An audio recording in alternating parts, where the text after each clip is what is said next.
Hey guys, so I'm going to be talking to Jordan Richmond today from Richmond Auctions.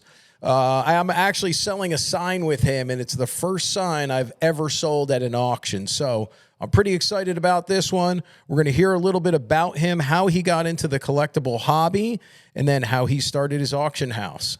Check it out.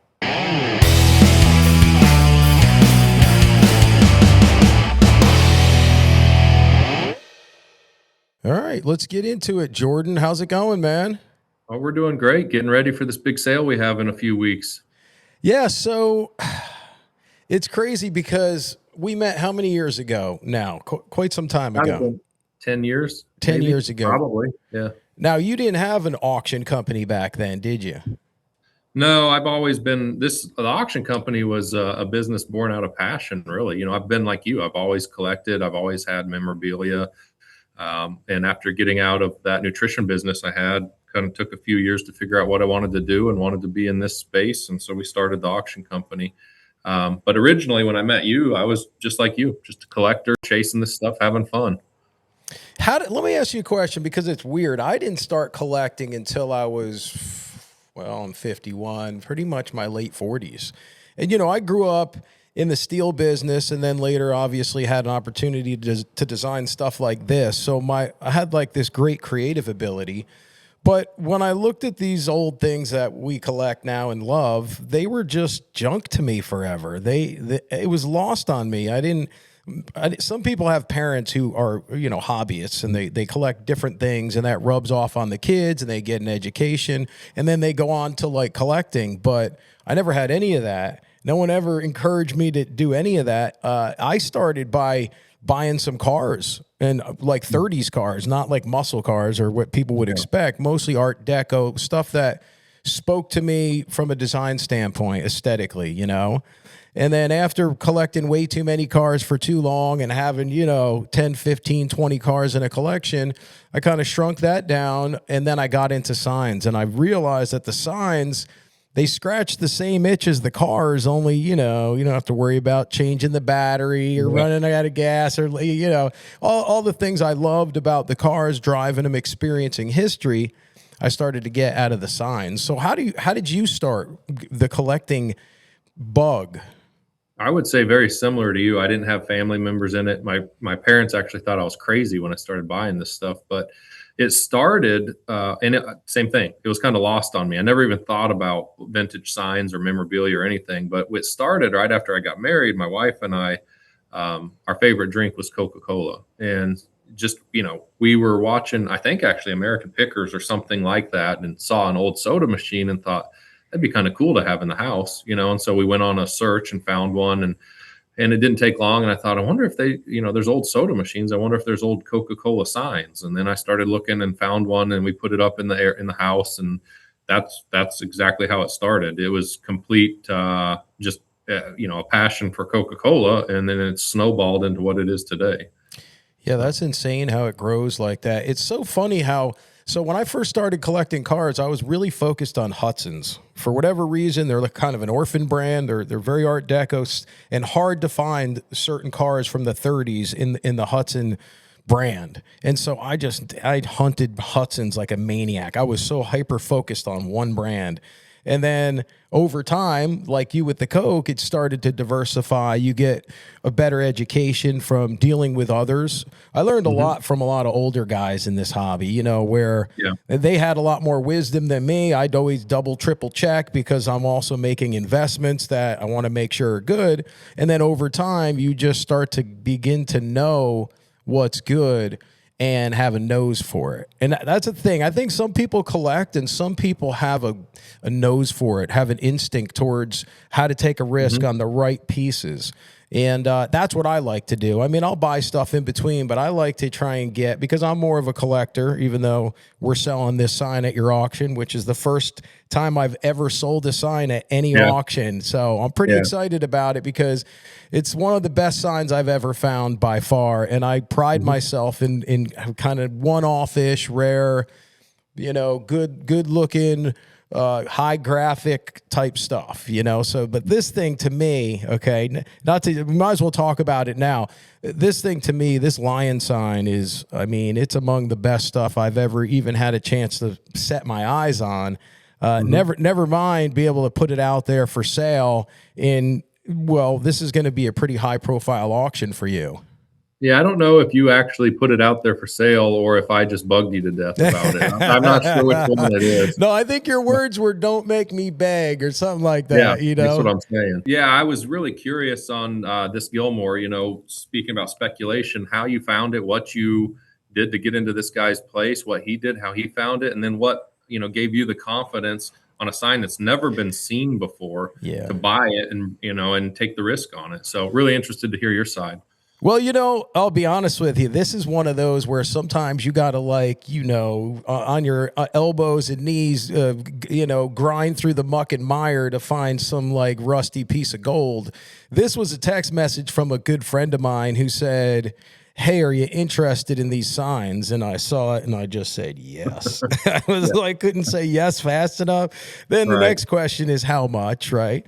And it's crazy too, because he put me in touch directly with the guy, because these old school guys, man, they just hand you off. You know, they're from, like, everyone else wants a little piece of it all, but they just hand you right off. And I was very grateful to this guy. He's been a great mentor of mine. And, at the end of the day, I call the guy. Sure enough, he's got the signs, and it's upstate New York in the middle of nowhere. And he's like on this main little road, right? And so the first time I go up there, I go to see the sign, and it's in the back of a pickup truck with a tarp over it, and it's pouring rain when I get there. And I already know how rare this sign is because I've been doing it long enough, and I'm always looking for the more unusual things. And let's face it, I don't think, other than like an Indian head, right? And I don't even think that counts. I don't think there's anything cooler than a lion, period. In the world of animals, there's nothing beats the lion, okay? And the graphics on this particular sign are so detailed, right? Because that's what you're looking for. You're looking for that realistic, the more realistic and the more to scale that lion is, the better. And I've never, through the years, I feel like a lot of brands have used the lion. I've never seen a lion look this good ever. And Gilmore has used the lion. They got that one that's called the bear lion, and then, just the lion face. Out of all their logos, this is the smoking hot one, in my opinion, because you got his full face and you could see his rear section. His tongue is almost pointed. I mean, he has everything. His eyes look good. Everything about this sign jumped out at me when I first saw it. And I started to panic, to be honest with you, because I'm like, how fast can I get this, Anyways, I get up there. It's pouring rain. The sign's in the back of the truck. He brings me inside, and I have that Dominic guy that I have, the wooden sign as well. Yeah. And so I go in there, and I see that, and we start talking, and this guy's been around forever. He's really a toy guy, but he just knows a little bit about everything, and it's like hermited up in the mountains in the middle of nowhere. He had a stream running through his backyard. It was very upstate New York, and we just started the conversation, and we just got to know each other a little bit. Guys like that, they want to know that what you're doing there a little bit, Yeah. And so we just started talking about the same kind of things, what we love about the hobby. And he was ready to sell it. He wasn't looking. He said, "Look, you bring it. I'm selling this. You bring it to the finish line, whatever that is for you." He was very okay with whatever I wanted to do with it. And so we talked, man. I'll never forget too, dude, because we came to an agreement. He said one thing, I said another. Boom, we went back and forth, and then we shook hands, right? So I took the one sign with me, but I had to come back for the other sign, right? So, dude, I skipped out his door to my car to go open it up and get everything ready, because I literally floated to my car. I was so excited that I shook this guy's hand on these signs, because they're just, I know what they are. I know what this sign is. This sign is not like anything you'll ever have a chance to own potentially. Now, there's great signs out there. Your auction, I saw your catalog. I'm glad to be on the cover. You have some great stuff. But as far as rarity, I think you could argue it might be the only one on the planet. If there's another one, then no one's ever seen it before, right? Correct. Yeah, and if there is another one, I would imagine after this one sells, you might see a one pop up if there is one that Right. exists. And I some, don't know of another one. I've never even seen this sign. I've never even seen pictures of this sign. And since you found it and, were gracious enough to consign it with us, we've been scouring the internet to try to find an old photo, and I can't even find a photo of it. yeah, So it's a rare sign. It says record breaker at the bottom, that's so which was fun. yeah, which is what they're kind of their slogan when they were racing out on the salt flats. Their high octane fuel set a bunch of records, and so that's where they put record breaker. That's what that is for. Hmm. So it was during that era that they were racing on the salt flats. It's Gilmore. It's got the full lion, to your point, not just the face. It's got the whole body and the lion looking at you. I mean, it's got everything. Yeah. And then rarity as well. It's insane. So Yeah, so I guess like when I started doing the research into it, why don't we see more Gilmore stuff? Because if you see the pictures, like I know this sign came from Oregon. I know that much about it. So it came from Oregon. That's very ambiguous, but that's all I know. So it's a West Coast brand, right? And they were yeah. in a certain area of the West Coast, but at one point in time, they were like everywhere. And they were like, they did advertising like nobody does They did advertising. a lot, but still they weren't a brand like a Texaco or something. It was a local brand. Arthur, I think his name was Arthur Gilmore, Yep. struck oil on his dairy farm. I mean, it was an accident, in like 1903, and they founded Gilmore Oil in like 1905. So still, it was a regional brand. It was a well-known brand on the West Coast, but it wasn't like it was national. How the sign ended up in upstate New York, which is about as polar opposite of where the company was founded, I have no idea. I'd Yeah. love to see the story or hear the story that sign can tell. I've been trying to get a hold of the guy I bought it from, and he's hard to get a hold of sometimes. But he told me he'd write out the backstory, so there's a backstory here. I just haven't been able to track it down, and once I get it, I think we'll be good. Yeah, they also so the lion is so cool because this red lion was a real lion. That was a real lion on there. It wasn't something someone created. It was a marketing campaign where they had the pilot and they had the Gilmore plane and they had this lion that went along with the pilot, and they actually broke records with the plane with the lion in it when he was a cub from California to New York. And they broke some kind of record back then, and that was their whole deal, man. So, and then when the lion got too big, the lion would meet the plane at different, places where they were doing promotionals at airports, and he would pull in, and there's a picture of him and the lion in the cage truck, which is all Gilmore'd out, and then the pilot would land, and they would do all these press promos. And so the fact that this was a real living advertisement at one time, to me, makes it even more exciting. And I know that Gilmore got bought in 1940, I believe, by Mobil. Is that right? By Mobil? Could be, yeah. One of the big brands bought them, and I think that's when all the advertising went away. 1943 by Mobil, yeah. Okay, so and that's when I think Mobil was like, think about it. Mobil's got some good graphics, but nothing like I don't think they wanted to compete with what they bought. They were turning everything into their brand, right? So I think they were real serious about getting rid of these signs because they were so graphically impactful. I mean, they were just smoking everything out there. In my opinion, even when you look back, I mean, what was really out there that looked like that? And they had all variations of their lions, just the face, and they really had a lot of cool graphics with that, Yeah, and what makes yours so unique is that it's painted metal. Yeah. And a porcelain sign, even if it was discarded, would hold up to the elements, over these 100 years. Right. A painted metal sign wouldn't. Right. So, how that sign made it over 100 years or 100 years and still is intact and looks beautiful and has an amazing look, I don't know. It's even more impressive of a story to think that sign is painted and is still alive in 2026. It's incredible. Yeah, I agree. And what's great about it? It has just the right amount of patina. It's not too much. Yeah. It's right in that framework. Obviously, mint is the best, but sometimes when a sign tells the story of being well taken care of for that long a period of time and it still has its integrity, I like that, man. It's warm, and it's honest. And I think that's what people are looking for. So I'll be honest with you, man. I'm really hoping to do good with this sign in your auction. I got my fingers crossed, and I really feel like I see what else you have in there. You have some spectacular porcelain stuff, and porcelain. Porcelain's like the stuff that just brings crazy money a lot of times, but in some ways, to your point, I think this is a more interesting and more, well, rarer sign for the most part, right? Not only because it survived, but because no one's seen one to date. Not another example. And like you said, you can find black and white photos of every type of Gilmore sign you can imagine. And there was a lot back in the day, but not this one, right? Nope. No, 100%. We've been looking for quite a while.